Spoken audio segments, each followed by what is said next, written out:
everyone, and welcome to Quest Me, the Twist My Arm podcast that takes you on a quest through Star Wars legends and new canon. This season, we are talking about Skeleton Crew, the new Disney Plus series that is airing every Tuesday.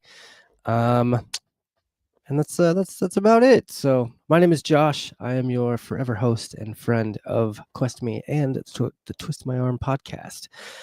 Today I am joined, as always, by my lovely co-hosts Justin and Phil. How are you guys doing today? Peachy Keen. Groovy. Look at all of us wearing Santa hats. Look at that. That's great. I love that. Hang on one second. Are you gonna bat your There we ball? Wait. No, there we go. Bapping the bow. See, mine's a Broncos one though, because 'tis the season to get heartbroken by the Broncos. Hey, we still had a chance. We still have a chance, but Wild cards are a thing. yeah, dude, it'll be fine. But we're not here to talk about sports. We're here to talk about Star Wars. I guess it's almost Christmas. Yep, crazy. that's right, folks. We're going to talk about the Star Wars Holiday Special. That's the episode you've all been waiting for. It's so funny how it's so funny how so much Star Wars references the holiday special nowadays. Like even in Skeleton Crew, they referenced it. Even in this episode. Did they? It popped up again when John's going through everybody's things. The little circus hologram pops up from one of the bags. I guess like okay. Neil has a little portable projector that's got it. That's so funny. It's Disney's like, yeah, we know it was bad, but we're just gonna shove it down your throats. It's all about that life day. Yeah. Which, I mean, whatever. But yeah, I guess there's not really much intro to do. There's not a whole lot of prelude to this one. Let's no, not really. I think we should probably start by going to your favorite place.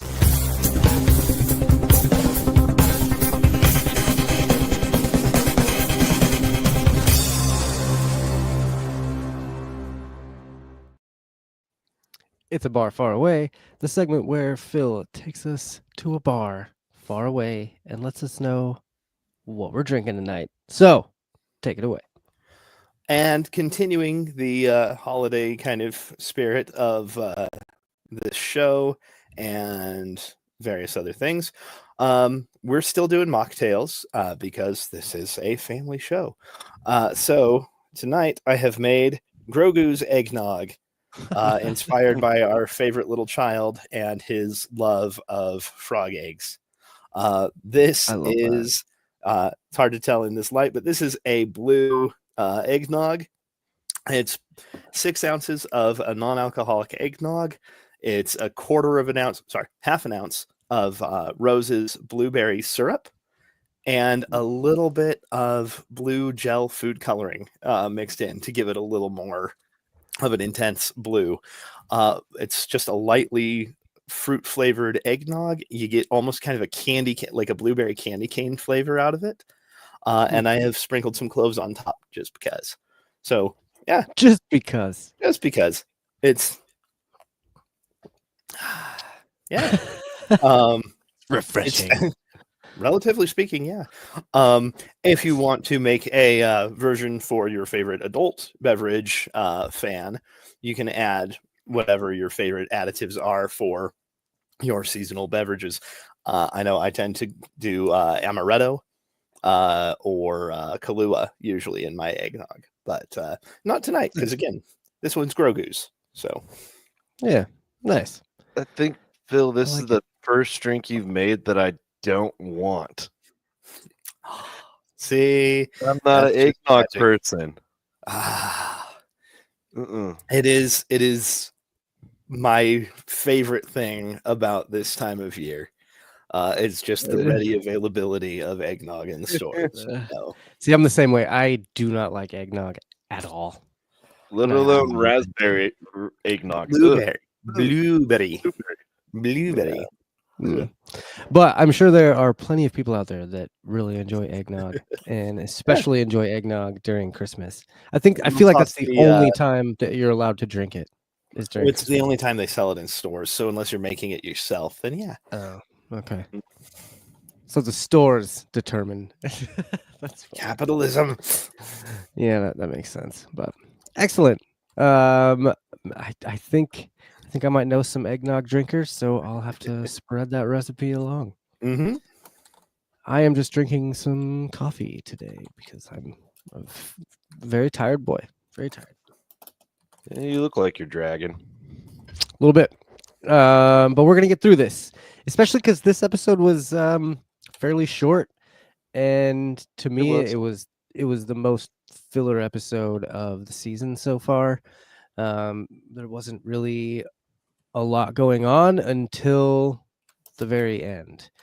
I mean, of course, there's plenty of things going on and stuff to talk about, but to me, I was just like, this is kind of boring. So, what did you guys think? Was after the episode was done, Justin, what was your initial impression? Same. It was a filler episode, but like it still made it interesting. I liked where they went to Akron. It sort of had more questions for me, and that they eventually answered. But it was fun. It was cool. It was interesting to see kids fighting wars. But we'll get into that later. Yeah, that was very interesting. Phil, what about you? What did you think about the episode? I think it was. I think it was a nice mirror to hold up to the kids to show them what their world could have been, and luckily isn't. Yeah, wasn't it? It was kind of bizarro at Attin. It's could have. It's Ooh. bizarro world. It's this is how things could have gone for them on Attin, but didn't. So I think it's kind of fun to explore. Yeah, it was very interesting. I'm gonna do my quick little synopsis, and then we'll really start breaking this thing down. So, episode 4, titled "I Can't Remember." Can't say I remember. No, that's what it is. I've typed that thing out so many times, and every time I type it out, I have to go back to the episode and figure out what it's called. But anyway, the skeleton crew is heading home. At least they think they're going home. After a whopping 20 minutes of travel time, the crew finds themselves on a bizarro at Attin where not everything is as it seems. Whatever happened, someone who I think it was Neil that said it. He said, "Whatever happened a long time ago." Mm-hmm. And at Akron is extremely desolate. Like you said, Phil, it is a bizarro world. It's like a multiversal world of at Attin if at Attin had been destroyed. Do you think is this what happened to all the planets? As far as The other jewels of the Republic. Yeah. Yeah.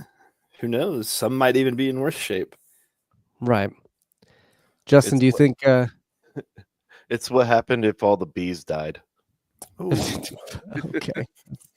This is the world from the aftermath if they hadn't stopped M. Night Shyamalan's The Happening.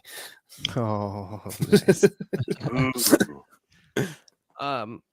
I like how at some point Jod comes out and says, what is it, ashy and something a lot like my home world. Yeah, he's like talking about how it reminded him of home. Right. So there aren't very many planets that we know of in the Star Wars universe that are ashy and desolate like that. Do anyone want to take any guesses on where he might be from? Justin? Ooh. Mustafar. He's thinking the only place where I could think that's ashy, honestly. Fair. And according to The Rise of Skywalker, when Kylo Ren is going to find the little like hollow thing, he's on Mustafar when he's going through all the trees and stuff. That was Mustafar's forest. So probably not though. I guess it could be. Phil, do you have any ideas of what planet he could be from? Honestly, that the ashen descriptor also made me think of Mustafar to start. Okay. But I think we could also just be seeing some other war desolated homeworld, some other war desolated planet, not necessarily something that's ashy by nature, but something that could have become that way in the aftermath of some great planetary battle. Right. See, and me wanting everything to connect. You want it to be Mandalore, I know. How did you know? Because I'm in your head. It would only make sense, right? You got to connect it somehow, unless you connect it like with the Jedi, which I found it really cute that Wim runs around with his little like stick and he's pretending to like be a Jedi and whatever. I'm kind of starting to think that all this Jedi action is gonna bring a Jedi into this show, just to like, give Wim some Mm-hmm. Just to compare an actual Jedi to Jod. So I wanted to play a little game, I guess. And Phil, who would be the Jedi that you would want to show up in this show? If we could pick anybody from like this time period? From this time period, or people that could possibly still be alive or whatever. I would like it to be a time for them to bring in somebody from Legends who we haven't seen in the Disney canon yet. Okay. Please say Mara Jade. Please say no, not Mara Jade. No Jedi. No, I would like to see someone like Kyle Katarn. Oh, okay. That'd be cool. Good choice. Yeah, former Imperial switches sides, just eventually a Jedi, but not one right away. And just kind of lends more, shows us more of those examples of people who were force sensitive as adults, but didn't receive Jedi training because of when and where they grew up. All right. Yeah. That's fair. Justin, who would you want to show up? Oh, this one's obvious for me. I love the tie into the video games. Cal Kestis, baby. Okay. Yeah. Make a live action appearance, but that'd make me giddy. And just to like see like the double lightsabers come out and just like hear his voice, be like, oh, all right, I'm down. That would be cool. I would love to see Mace Windu show up. Now, hear me out. Just hear me out, okay? He never died on screen. We never saw him actually die, right? So it's possible. Now, what better way to hide from the Empire and everyone else than to give yourself a freaking hook for a hand because you already lost a hand and then join a pirate colony? Dude. It's not so far-fetched. I mean, the it is Star came Wars. back from a huge fall. That's Maul what I'm saying, dude. Maul came back without his own legs. Right. Yeah. Right. It's halved. So it's halved. I mean, I would love it because Mace Windu, percentage-wise, Mace Windu has a way better chance of coming back. Well, and like what a perfect Jedi, because he would know the Force, he would still know the Jedi way, but guaranteed he would not be a Jedi anymore. He would have left that life a long time ago. And I could see him like helping the crew out, but then just being like, nah, man, I gotta go. Say what, motherfucker? Say what again? I'd love to just see him do his little rant. Dude, I think it would be fun. It's a total pipe dream, obviously. All of these are pipe dreams. Well, we know he'd never go to Dagobah because there's too many snakes. True.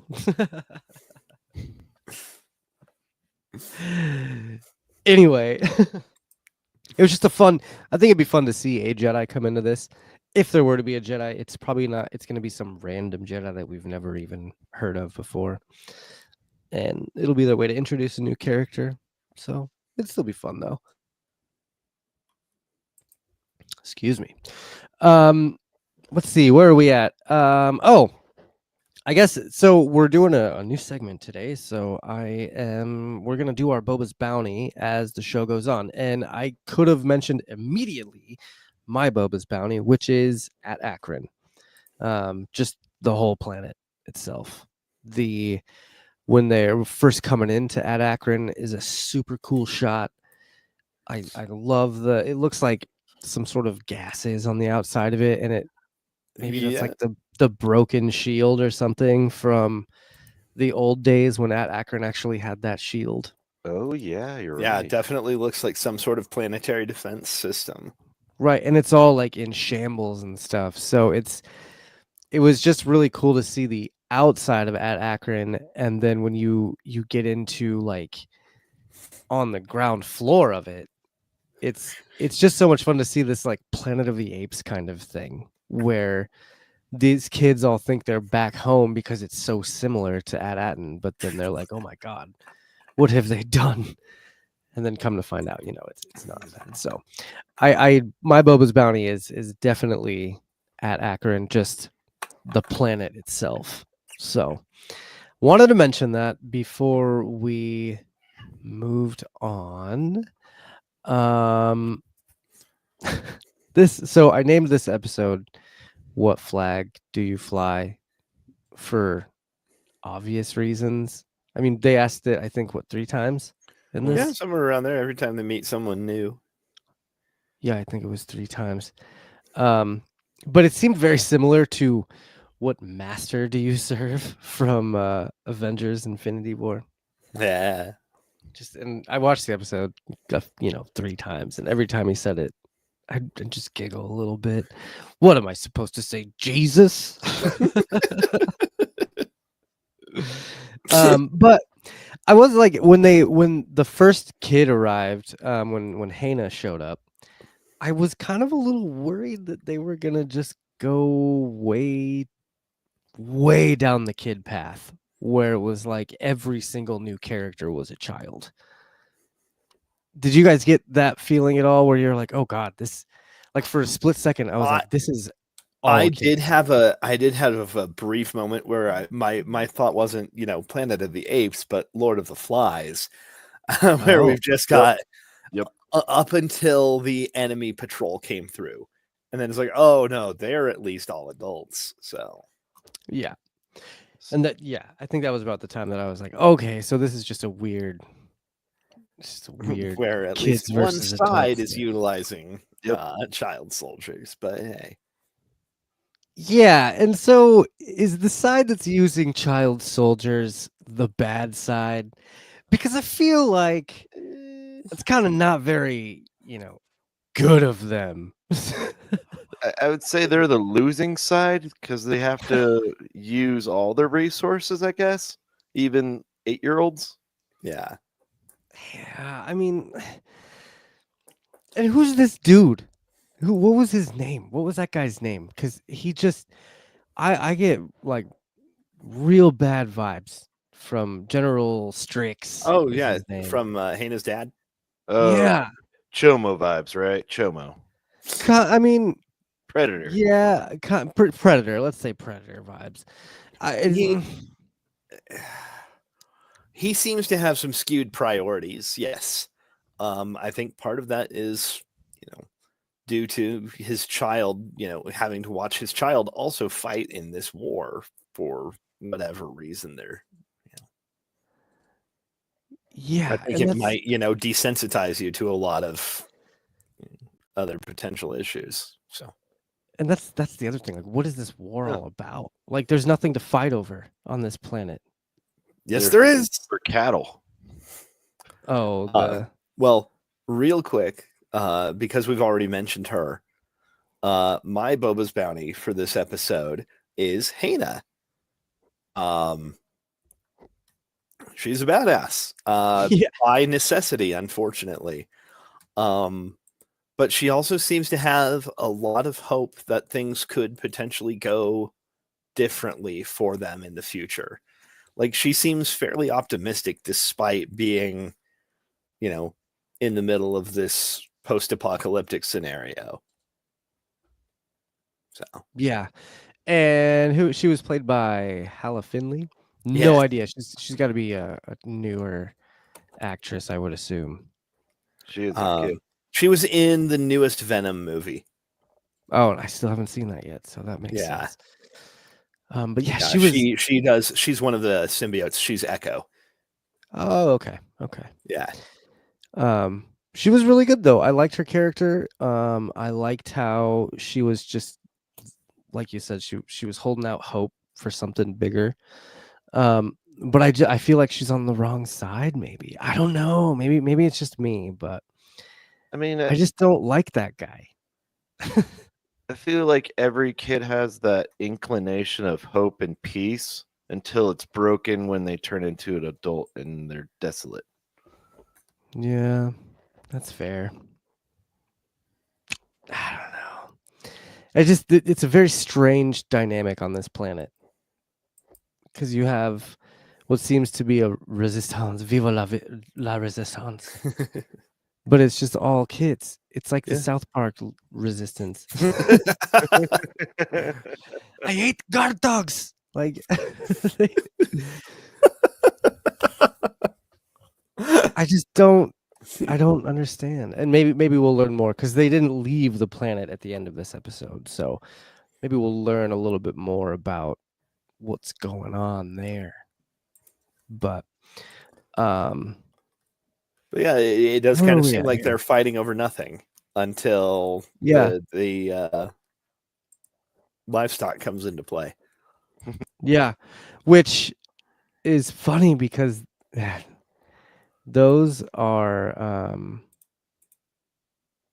those we'll talk Aopies. about later. The EOPs we'll talk about a little Yeah. later. But we also have some weaponry that reminds me of separatists.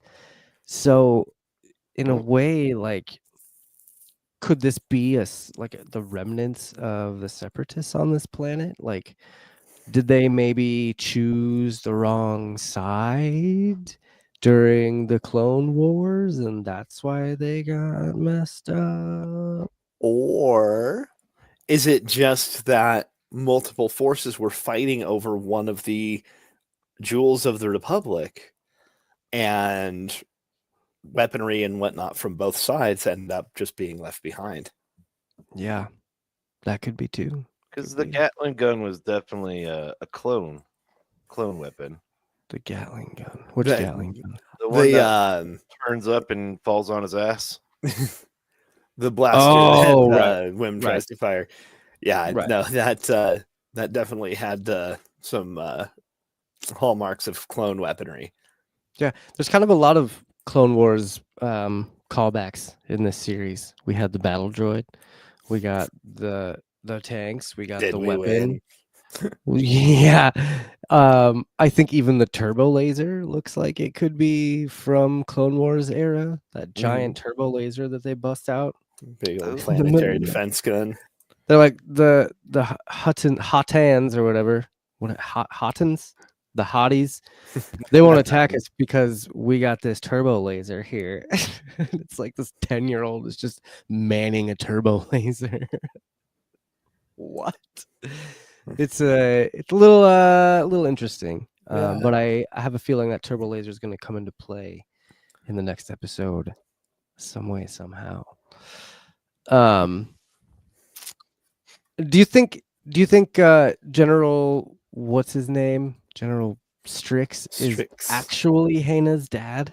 Back on that topic, do you think that's actually her dad, or is he kind of one of those weird father figure dudes? And That's like- Peretta de Loco or Yeah. No, I think he is probably actually her dad. Okay. agreed. Yeah. I wonder what happened to her mom then. Oh, she died. Yeah. Like, you could tell when he talks about her, he takes a lot of pride in her and everything she's becoming. Yeah. So I believe it. All right. I guess that's fair. I kind of questioned it a little bit just because of the whole I have a child army thing. Maybe they all, call him dad. Hey, puppy. But yeah, it's very, again, just very interesting. And I love how Neil brings up the whole, what are you guys even fighting for? What's even happening? Yes. He's like, I would just say I'm sorry and put down my weapons. Oh, Neil. He's so He's so cute. good. He's so cute, good. He has some naive. phenomenal lines in this episode too. Yeah. He gets like the brunt of this episode. Like he gets a lot of good development, I feel like, in this one. Yeah, no, he Where does. he grows up a Just little bit. his conversations with Hana are really good. And then just his whole demeanor by the end of the episode, you're like, oh, you kind of grew up a little bit, Neil. Yeah. Real quick before we get too far away from it, the automated landing sequence that Smee breaks them out of as they're coming in. Oh yeah. It was fairly common in Star Wars for automated landing sequences to be a thing. Is that like a tractor beam? No, it's like the computers override your computer and tell it where, and they fly it down for you so that you don't have control over what landing zone you go to. I gotcha. Yeah. But I was just thinking, if before the reveal that wasn't at Attin, my initial thought was, what if the ship Smee was on, what if the Cinder crashed on that Attin because they couldn't break out of that automated landing cycle or didn't break out of it in time and something went wrong and forced him down. It was just an interesting detail of the of that planet. So I think we're gonna learn a lot more about Smee's involvement in Attin here. Yeah. But that is a good theory. I like that. I mean, he knew how to break it. So yeah. Now he knows how to get out of it. Right. So let's talk about KB for a second, because I like KB a lot. She's like the Data of Star Wars. That kind of, she's like Data mixed with Geordi. It's like half android, half, awesome. But personality. Yeah, she is also a badass. Just like when they were shooting at King No Head, that statue, and she just stands there, like everyone bails, and she's like, "Wait a minute, what is that?" And then she was able to hotwire the elevator at the end, and there was something else that she did. Shooting? Oh yeah, the shooting. Yes, because she was an excellent shot. Ridiculous hit shot. That's got to be that headgear enhanced stuff, though. Maybe so, but still, I think it was. But yeah, she's sick.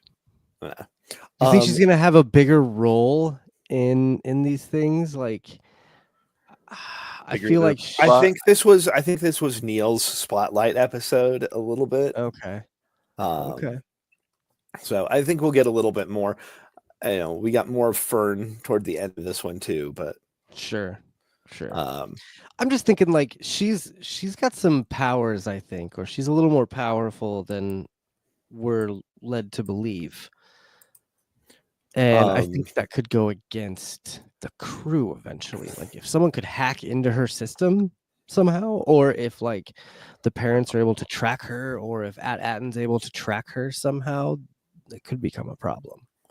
Okay. So the King No Head thing also pinged a little English major nerd in me. Okay. As just remembering Percy Shelley's poem Ozymandias, which is about this giant statue, broken statue in a wasteland. And it says, I am Ozymandias, king of kings. Look on my works, ye mighty, and despair. And it's just such a like, here's how everything was amazing. But now clearly time has passed and nothing is immune to the ravages of time. Interesting. No, Phil, I got a question for you. You mentioned this episode you thought it was sort of Lord of the Flies, right? A little. I mean, when we first got Hana, before we got any of the adults, I was like, oh, we got a whole bunch of kids just fighting over resources. And So that being said, like going to the id, ego, super ego, would ooh, Nell be the super ego of this episode? ooh. You didn't think I was Who? smart. No, that's Nell. Neil. Oh, Neil. Sorry. Yeah, it's okay. Interesting. Yeah, that's definitely a good interpretation. Yeah. He wants to drop everything down. Here's the conch. I want to make peace with everyone. Yeah. Just I food like for that. thought. I like that a lot. I hope he ends up, with a better fate than poor Piggy did, but Oh, I know. we're not here to have English major conversations though. We're here to talk about Star Wars. Yes. So Jod kind of saves the day, kinda, in this. He steals all Ostensibly. their money. He steals all their money and then trades it away for the flock of Eopies. I didn't like how they did that. It was just like it felt like it was skipped over. That could have been a whole little adventure itself, or at least Just a 15 cop-out. additional minutes. Yeah. And maybe if it were an adult, like an targeted at older audiences, I think it's hitting the time span really well for younger audiences. So Yeah, it did seem kind of like a cop out though. Why not have like a sweet battle sequence with Smee and Jod, and have them take out the people instead of just like, hey, I stole your money and gave it to them, so let's go. he says that's what he did. True. Maybe they're gonna get back to the ship and there's just gonna be a bunch of bodies laying around. I mean, But it just kind of, I don't know, it seemed like again a little bit of a cop out. And also back to the general, he's just sending those children out to go scout. Hey, man, everyone's got to prove their stars and stripes. If you're low on resources and you use every person, every willing body, you got to make sure they can. When was just you've had using- 20 minutes of combat training. We are sending you out to the field now. when I'm was doing my just using a stick as a lightsaber and you're about to send him into battle? I don't know, man. I don't know. There better be something going on. We better get a little more story about these guys in the next episode or something. Because, geez, I just left a little confused with this one. But anyway, John saves the day and gets the kids out. Instead of taking their best hides, he takes their newest children. And then they proceed to go to the tower, where Neil gets what seems to be his first kiss. Aww. And then they get up to the tower, which is like the meat of this episode. I feel like the last Where the 5 actual minutes of plot this, kicks back in. right, is where we're getting back to what's going on. They're trying to get back home. And so they're finding all these coordinates for all these different planets. They have all the other planets in what the All of the other jewels. all the other jewels except for Attin, which Smee actually admits that he destroyed. At first, I thought it was a lightsaber that had cut through the coordinate. Yeah, no, that was. I might have just been too tired when I was getting around to that part because I had the same reaction to it. I was like, is that a lightsaber cut across those? Right. But then it was like instantly Smee is like, yeah, that was me. That was me. Like, I oh, love that there's no messing around. He's just like, no, I did it. right. I destroyed the coordinates. Why? Because my captain told me to. Yeah, so Justin, what's this captain hiding? Like, what is going on? like it goes back to the myth. Everyone thinks it's hiding some kind of treasure. So maybe he's just being a pirate, and just trying to hide his booty, keep So his map away from everyone. That's my best guess. Okay. I mean, that's a standard in Treasure Island. Captain Flint killed everyone who knew where his treasure was buried. Okay. Or if you go back to like Treasure Planet, Ben Gunn, the robot, had part of his brain removed so that he couldn't remember where the treasure was. Mm. And fairly standard trope in the story, in this kind of story. So, Yeah. Oi. What's the treasure? I What's the treasure? And can't also, say I remember no at Attin. right, and I do love going into this tower and just thinking about how this is the Bizarro Tower of Attin, and I really want to see what's at the top of Attin's tower because they said it was Right? like a supervisor or something. The supervisor hangs out up Supervisor's there. office. Yeah, No one was there. right. It's a So computer, man. a computer. It's just gonna be, what was it in She-Hulk? Kevin. Kevin Feige at the top of the tower. It's gonna be a computer named Dave. It'll be Dave Filoni, his voice. But no, I think that seeing this, I really, really expect that we're gonna get to Attin and we're gonna see that tower. Like something's gonna go down where they're like, we have to break into the tower and see the supervisors. Oh yeah, no, I mean we're halfway through. Was this the halfway point? So, yes. 4 more to go. Okay. Yep. Going Sweet. back to the last episode when the parents are like, "Oh, I'm going to make an appointment with the supervisor." I think they're going to be the ones that explore that tower and let the audience know what's going on. I really like that, Justin. I think that's a great strategy because that means, just narratively speaking, the kids don't have to get home again until the last episode. Right. Keeps more of their adventure out among the stars. Right. And I could see them, like, they're going to go visit some other planets. Clearly, they have coordinates to other planets, so they're going to go check those out and see if they can't get into those towers and find Attin's coordinates. I would assume, right? Like, there's no other option, right? That's what I thought too. Yeah. Yeah. So, let's go check out the other jewels.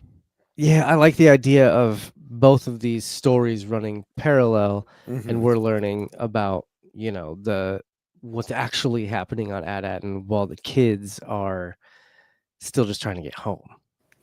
It's, from a writing perspective, it's a really smart technique. It lets you show more than just, info dumping.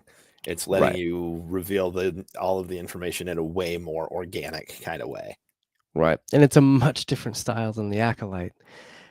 This season, or this series, has been pretty refreshing, it seems like, to the fans out there, where I feel like a lot of people are enjoying this series. So you never know. Maybe we'll just they won't even get home by the end of this season, and we'll have to wait for season 2. But we did get a pretty intense scene at the end with Smee going all crazy. This was good. And yeah, we can probably just bust into our first segment, because that is part of this segment. So let's do it.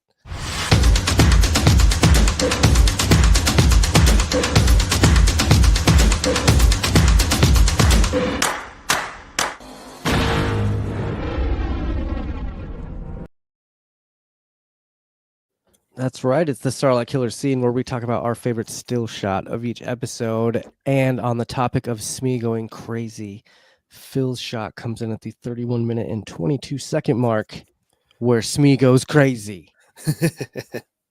I always love this kind of like actor facing Steadicam view.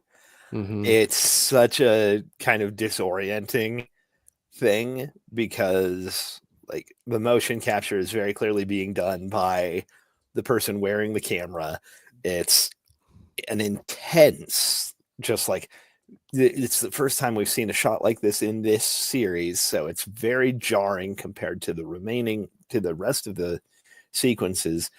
And Smee is suddenly not his regular friendly self. And I think this particular shot is arguably the best kind of hint that this episode was directed by Daniels.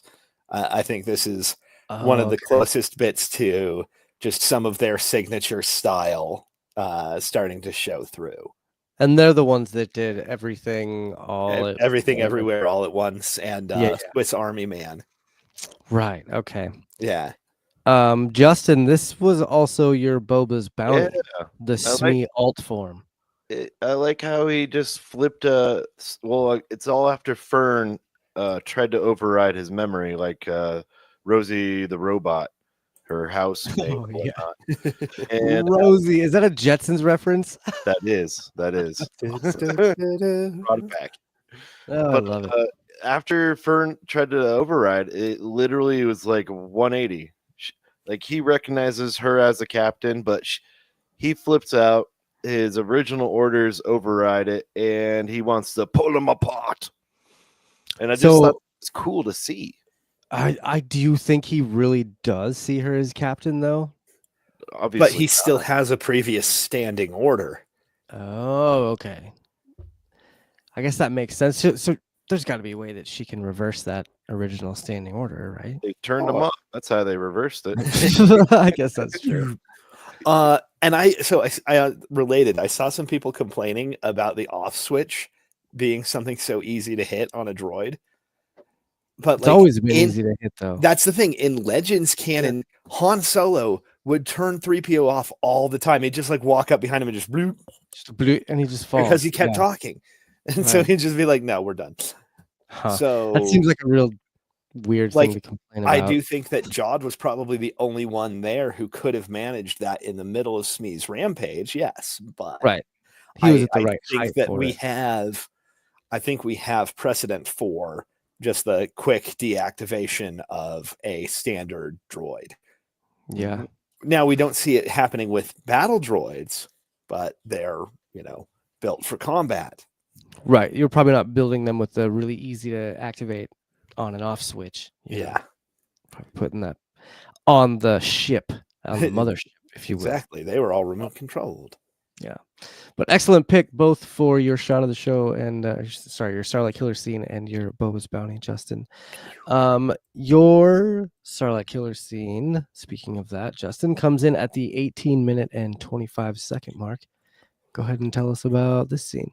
Another wide shot of Neil sitting next to Hana, spitting game. Oh man, he's just smooth.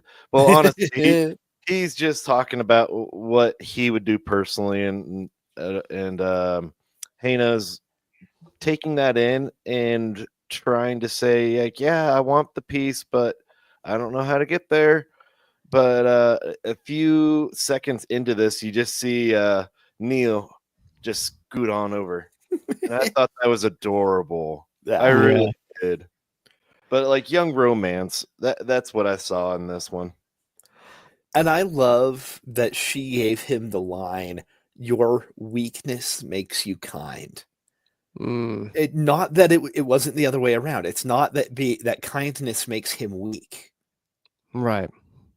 But that his weakness makes him kind. I was like, that's really sweet, honestly. It's coming from this, child soldier. Right. I wonder if this is gonna help Neil move on from his school crush that he can't even talk to. Yeah, or is he actually gonna talk? He's just gonna get back and be like Neville Longbottom, be like, I gotta tell her I love her. Yeah, we get it was a good scene, and I like them kind of looking at a faux pas sunset, I guess. Yeah, that's like, oh, this is what would pass for a romantic sunset if we could see our sun. Yeah, yeah. But excellent pick. High school, or they're sitting on the school, right? Yeah, right. Yeah, right next to the So turbo. if it was at Attin, that this is something that could easily be feasible. Yeah. That's true. That's true. It'd be funny if they had Neil with his school crush take her up to the top of the school. And just mirror this shot. Yeah. That'd be cute. Excellent pick, though, Justin. My pick for this week's Starlight Killer scene comes at the 7-minute and 44-second mark. It is King No Head. No head. It's just a fun scene, and it just, again, with the Planet of the Apes reference, I just love that. Because there's got to be a You statue on Attin. maniacs. Yeah, there's got to be a You statue blew on it Attin. up. Exactly like this. Damn yous. Damn Damn you you all to Hell. hell. Yeah, it's just I assume that there's a statue of some dude on Attin, and this probably invokes some sort of emotion for these kids. But who knows? Maybe not. They didn't respond seem like it too was someone phased. that they recognized. So No, it didn't seem too phased, but it also could just be because there's no head on it, and Yeah. they're like, yeah, whatever. it's John man. Daw. Yeah. Oh, that'd be so funny. Anyway, excellent picks for the Starlight Killer scenes. Was there anything else that you guys had in your notes or anything that you wanted to talk about before we get on to the last two segments? Back with Hannah, the Mhm. whole sliding thing she did. Oh. When they were in the bus, like that seems completely unnecessary. Totally unnecessary. But it's such a thing that a kid would do if they could. Like if they were capable of doing that trick to show off in front of new friends. Oh yeah. Yeah. It was pretty cringe. Um, But it also reminded John- me of something that I would do as a kid to be like, look at Yes. me. Look what I can do. We got the John Naw with his, you know what? Just shoot me. Oh, Bit. I got a good laugh out of that. There were a couple good laughs. That when he says "just shoot me," and then when Neil passes out at the end. Mm-hmm. That two pretty good laughs. I kept thinking, and it's probably just because Nick Frost voices Smee, but every time he does the "can't say I remember now at Attin" line, I just think of the greater good from Greater Good. Hot Fuzz. Yeah. Stop saying Good. that. The greater good. Oh, yep. Justin, then, did you have any? Oh, I was sorry. Oh, I just the last one, but I think it actually might tie into your Grogu's eggs, your next bit. So we'll okay. go there. Justin, did you have any other notes? Got nothing. Got nothing. All right, cool. We did this segment last week a little bit, kind of, but it was a last minute thing. So this week I came prepared.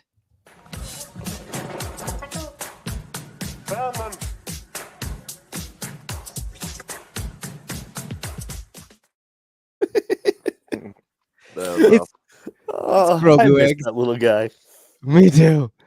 But this is the newest segment of Quest Me, where we talk about our favorite Easter eggs of each episode. Because these shows, no matter what it is, whether it's Acolyte, Skeleton Crew, Obi-Wan, any of these shows, they are packed with Easter eggs. And I like to talk about our favorite ones. So, Justin, let's start with you. What was your favorite Easter egg of this week? It would be Hannah's blaster. Looks really much like a Dalek's blaster. The whole time I was looking at it, I'm like, exterminate? Exterminate? Exterminate. What is that from? What am I missing? No, brother. From what? Sorry? Doctor Doctor Who. Who. Oh. I've never Another watched like Doctor Who. wonderful sci-fi series. I never watched Doctor Who. Sorry. Go watch it. You'll thank us. I'll get right on the whole 20 seasons. Better. It's only 60 years worth of content. You'll be Oh, fine. yeah. No big Yeah, it's very Yeah, small. no, I loved that. And that was the thing I was going to bring up, is that there's so much just mixing and matching of gear among the Troik. Yeah, there was like some it's just super helmets and stuff. it was so great. It was just like a it was like an I Spy puzzle, Yeah. sitting there trying to pick out which elements of people's costumes go to which bit. Right. Um, Like there was which is some just looked like such snow troopers and like yeah, there was at least one safety snow trooper troopers and helmet. a lot of Obviously, cool stuff. the white paint's not there anymore, but Right. yeah, no, I What thought it like was hilarious that we're was seeing it from so many Solo? different elements of different stuff. The mud troopers or whatever from Oh Solo. God, I forgot They about had a those couple of guys. those helmets too. Yeah, That were it was pretty interesting. I liked that. So great pick though. Sorry I did not get a picture for your Grogu's egg this week, Justin. I did get for me and Phil. And It's I've been okay. playing a lot of zombies on Call of Duty Black Ops 6. All right. And I am so close to beating the Easter egg. I can taste it on solo. So it's boom, boom. Just a lot. just a little fun fact. This is not the first Doctor Who Easter egg, because Bosk is the Transdoshian is from Doctor Who, like in the 60s. His flight suit. Yep.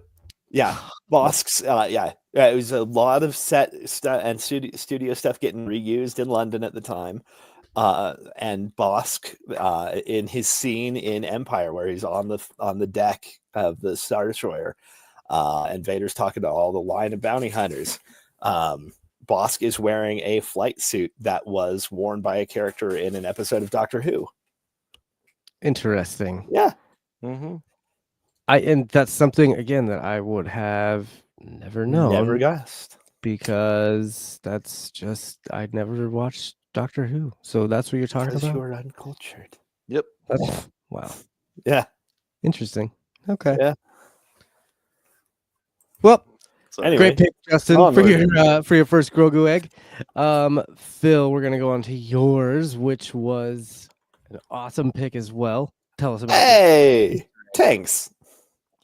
Good one. Yeah. This is a separatist battle tank.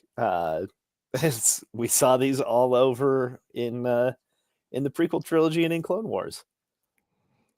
Yeah, this one's a little bit darker, and I feel like they've made some modifications to it. But it's it's only been 40 years, whatever. It's fair. I like what kind of alien is that? The pilot up there.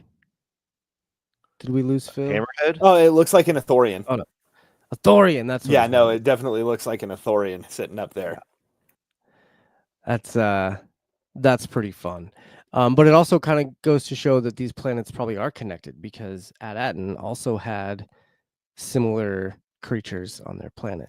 And this guy seems to be a bit of a leader, which, according to the paintings on Attin, had one of those species as a leader. So could be a connection there as well. Could be. We're definitely seeing that they've got a similar like breakdown of human and non-human species. So yeah. Awesome pick though. I always love seeing these old tanks and like battle droids and separatist gear. Those tanks were hanging one out. of my favorite Lego sets back in 1999. Yeah, I always wanted the big toy because I was more of a toy collector than a Lego collector, but I always wanted the one that had all the different battle droids in it. Like you could take out the whole rack and have the whole army there. When you had the troop, the MTT, the massive troop transport. Yes, those are so cool. Have you seen the one that holds like a six pack of soda or beer cans?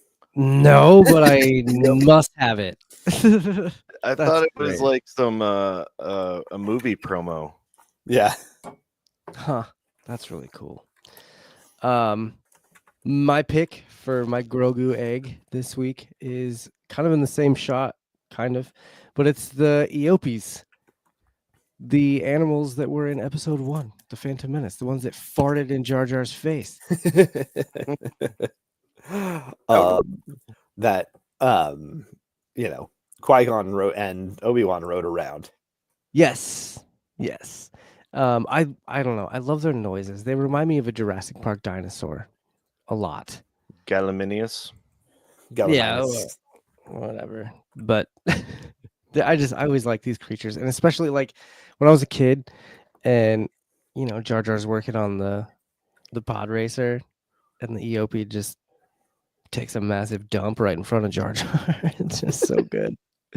Always made me giggle when I was 9, and probably still makes me giggle today if I watched it. To be honest with you, so I was half expecting one of these EOPs to like do that. Just, like let one rip at some point, but I never did. It was yeah. So that's my Grogu egg. It was nice to see some old episode 1 and Clone Wars era things. Yeah. I do like that the Mandoverse stuff has been pretty respectful of the of the prequel era stuff. Down to the and Din getting the N1 as his new ship. Oh yeah, for sure. Yeah, and I think they're going to continue doing that. I have a feeling we're going to continue seeing separatist things and Clone Wars stuff. It is Dave Filoni's favorite era. Yeah. So, yeah, I think that pretty much wraps up this episode other than the rating. Anything else that you wanted to cover before we dive into that, or are we all good? I think that's all I had as far as my notes. Okay. Solid. Let's do it then. Oh.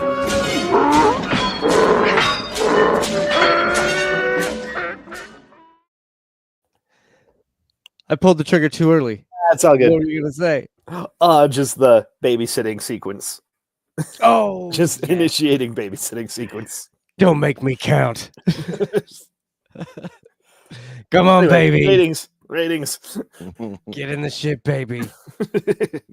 Yeah, that's good. So, this is though the Tusken Raider, the part of the show where we rate each episode of the Star Wars series, and of course, this week it is episode 4 of Skeleton Crew. Let's start with Justin. What is your rating for this week's episode?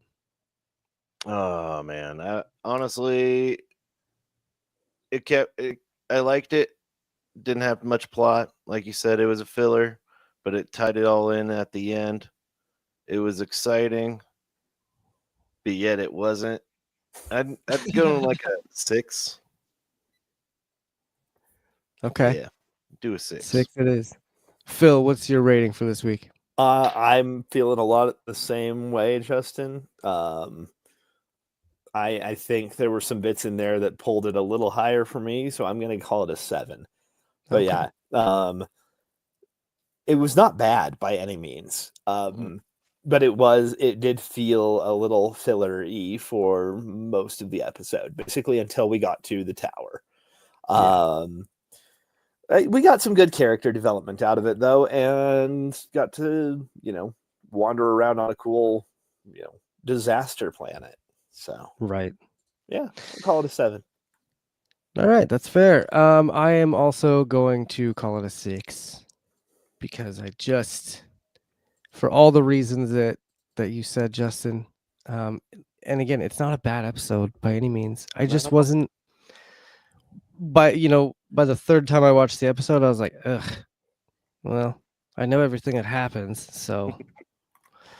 But a lot of times watching Star Wars stuff, even like Acolyte, I would watch each episode as many times as I do, and I enjoyed it every time. And this one was just kind of, so I'm hoping that next week is that